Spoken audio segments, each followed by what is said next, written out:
Chapter 15 The Lonesome Duck Trot and Cap'n Bill stood before the magic flower, actually rooted to the spot. "Aren't you hungry, Cap'n?" asked the little girl with a long sigh, for she had been standing there for hours and hours. "Well," replied the sailor man, "I ain't sayin' as I couldn't eat, Trot, if a dinner was handy, but I guess old folks don't get as hungry as young folks do."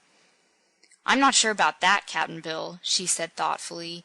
"Age might make a difference, but seems to me size would make a bigger difference. Seeing you're twice as big as me, you ought to be twice as hungry."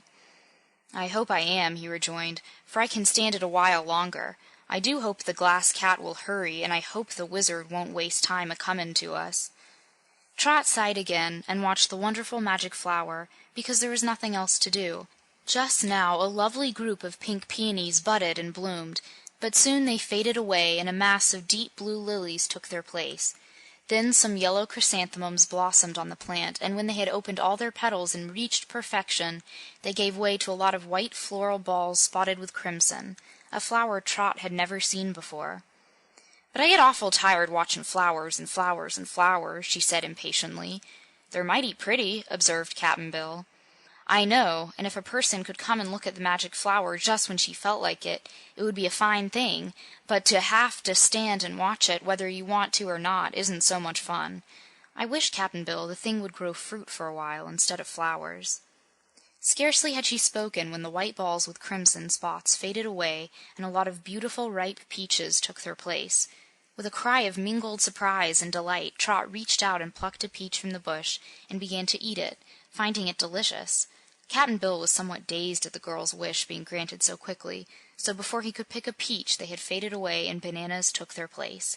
"Grab one, Cap'n!" exclaimed Trot, and even while eating the peach she seized a banana with her other hand and tore it from the bush.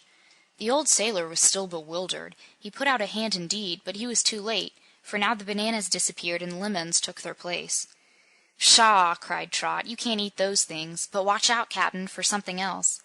Coconuts appeared next, but Cap'n Bill shook his head. "Can't crack 'em," he remarked, "'cause we haven't anything handy to smash 'em with." "Well, take one anyhow," advised Trot, but the coconuts were gone now, and a deep purple, pear-shaped fruit, which was unknown to them, took their place. Again Cap'n Bill hesitated, and Trot said to him, "You ought to have captured a peach and a banana, as I did. If you're not careful, Cap'n, you'll miss all your chances. Here, I'll divide my banana with you."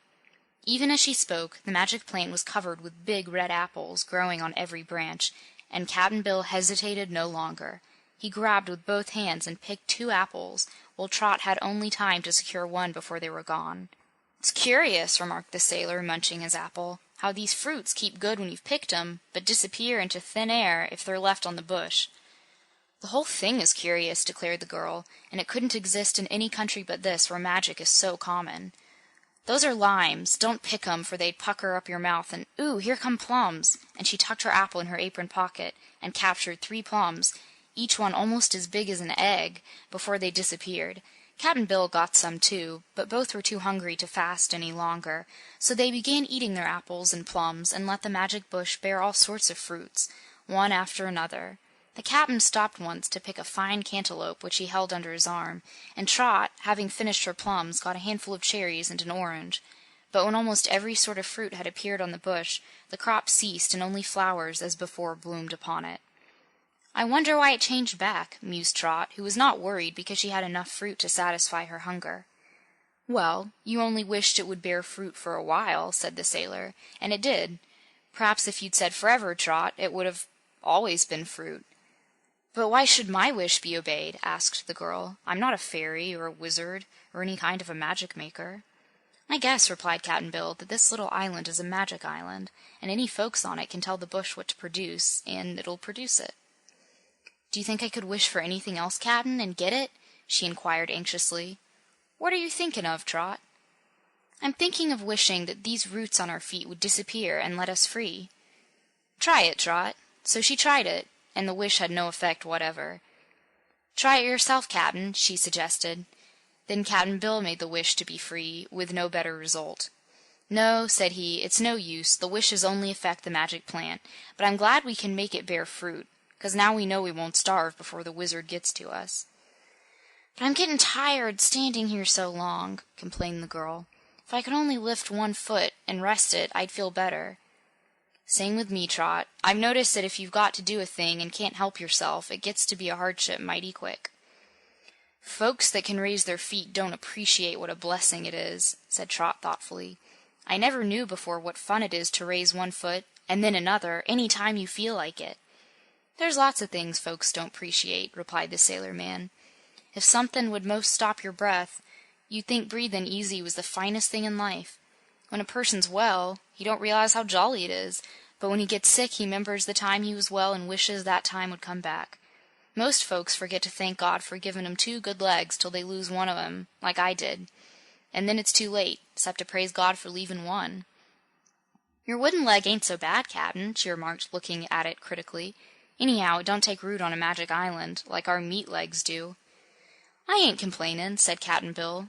"What's that swimmin' towards us, Trot?" he added, looking over the magic flower and across the water. The girl looked too, and then she replied, "It's a bird of some sort. It's like a duck, only I never saw a duck have so many colors." The bird swam swiftly and gracefully toward the magic isle, and as it drew nearer, its gorgeously colored plumage astonished them. The feathers were of many hues of glistening greens and blues and purples, and it had a yellow head with a red plume, and pink, white, and violet in its tail. When it reached the isle, it came ashore and approached them, waddling slowly and turning its head first to one side and then to the other, so as to see the girl and the sailor better. "You're strangers," said the bird, coming to a halt near them, "and you've been caught by the magic isle and made prisoners." "Yes," returned Trot with a sigh, "we're rooted. But I hope we won't grow." "You'll grow small," said the bird. "You'll keep growing smaller every day until by and by there'll be nothing left of you. That's the usual way on this magic isle." "How do you know about it? And who are you, anyhow?" asked Cap'n Bill. "I'm the Lonesome Duck," replied the bird. "I suppose you've heard of me?" "No," said Trot. "I can't say I have." "What makes you lonesome?" "Why, I haven't any family or any relations," returned the duck. "Haven't you any friends?" "Not a friend. And I've nothing to do. I've lived a long time, and I've got to live forever because I belong in the Land of Oz, where no living thing dies. Think of existing year after year with no friends, no family, and nothing to do. Can you wonder I'm lonesome?" "Why don't you make a few friends and find something to do?" inquired Cap'n Bill. "I can't make friends because everyone I meet, bird, beast, or person, is disagreeable to me. In a few minutes I shall be unable to bear your society longer, and then I'll go away and leave you," said the Lonesome Duck. "And as for doing anything, there's no use in it. All I meet are doing something. So I have decided it's common and uninteresting, and I prefer to remain lonesome." "Don't you have to hunt for your food?" asked Trot. "No. In my Diamond Palace, a little way up the river, food is magically supplied me. But I seldom eat because it is so common." "You must be a magician, Duck," remarked Cap'n Bill. "Why so?" "Well, ordinary ducks don't have diamond palaces and magic food like you do." "True, and that's another reason why I'm lonesome. You must remember I'm the only duck in the Land of Oz, and I'm not like any other duck in the outside world." "Seems to me you like being lonesome," observed Cap'n Bill. "I can't say I like it exactly," replied the duck, "but since it seems to be my fate, I'm rather proud of it." "How do you suppose a single, solitary duck happened to be in the Land of Oz?" asked Trot wonderingly. "I used to know the reason many years ago, but I've quite forgotten it," declared the duck. "The reason for a thing is never so important as the thing itself, so there's no use remembering anything but the fact that I'm lonesome." "I guess you'd be happier if you tried to do something," asserted Trot. "If you can't do anything for yourself, you can do things for others, and then you'd get lots of friends and stop being lonesome." "Now you're getting disagreeable," said the Lonesome Duck, "and I shall have to go and leave you." "Can't you help us any?" pleaded the girl. "If there's anything magic about you, you might get us out of this scrape." "I haven't any magic strong enough to get you off the Magic Isle," replied the Lonesome Duck. "What magic I possess is very simple, but I find it enough for my own needs."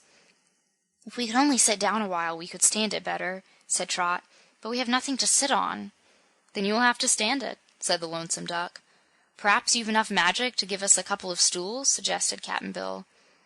"A duck isn't supposed to know what stools are," was the reply. "But you're different from all the other ducks." "That is true." The strange creature seemed to reflect for a moment, looking at them sharply from its round black eyes. Then it said, Sometimes, when the sun is hot, I grow a toadstool to shelter me from its rays. Perhaps you could sit on toadstools." "Well, if they were strong enough, they'd do," answered Cap'n Bill. "Then before I do, I'll give you a couple," said the Lonesome Duck, and began waddling about in a small circle. It went around the circle to the right 3 times, and then it went around to the left 3 times. Then it hopped backward 3 times, and forward 3 times. "What are you doing?" asked Trot. "Don't interrupt. This is an incantation," replied the Lonesome Duck. But now it began making a succession of soft noises that sounded like quacks, and seemed to mean nothing at all. And it kept up these sounds so long that Trot finally exclaimed, "Can't you hurry up and finish that cantation? If it takes all summer to make a couple of toadstools, you're not much of a magician." "I told you not to interrupt," said the Lonesome Duck, sternly. "If you get too disagreeable, you'll drive me away before I finish this incantation." Trot kept quiet after the rebuke, and the duck resumed the quacky muttering. Cap'n Bill chuckled a little to himself and remarked to Trot in a whisper, "For a bird that ain't got anything to do, this Lonesome Duck is makin' considerable fuss. And I ain't sure, after all, his toadstools would be worth sittin' on." Even as he spoke, the sailor man felt something touch him from behind, and turning his head he found a big toadstool in just the right place and of just the right size to sit upon. There was one behind Trot, too, and with a cry of pleasure the little girl sank back upon it and found it a very comfortable seat. Solid, yet almost like a cushion. Even Cap'n Bill's weight did not break his toadstool down, and when both were seated they found that the Lonesome Duck had waddled away and was now at the water's edge. "Thank you, ever so much," cried Trot, and the sailor called out, "Much obliged." But the Lonesome Duck paid no attention. Without even looking in their direction again, the gaudy fowl entered the water and swam gracefully away. End of Chapter 15.